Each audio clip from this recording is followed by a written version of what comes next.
Hammalaringizga Nijniy Novgoroddan salom. Mebel ishlab chiqarib turib, qancha оборотga chiqsa bo'ladi, qancha pribelga?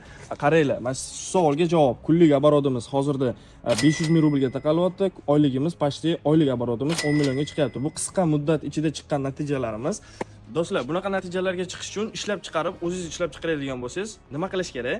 Birinchi o'rinda o'qish kerak. Men o'zim Mamayev School o'quv markazida o'qib bitirganman, individualniy kursni, kuratorim Inomjon. Hammalaringizga maslahat qilib qolar edim. Mamayev School kurslaridan o'tib, zo'r bolalar hammasi cho'tka o'rgatishadi, noldan rezultatga aniq olib chiqishadi. Filiallari Moskva, Pitser, yana O'zbekistonda, menimcha Toshkent shahrida ham bor. Hammasi ishonchli. Hozirda как раз yangi yil oldi kurslari start berilgan. O'sha kurslardan foydalanib qolish kerak, stoqqani qilish kerak.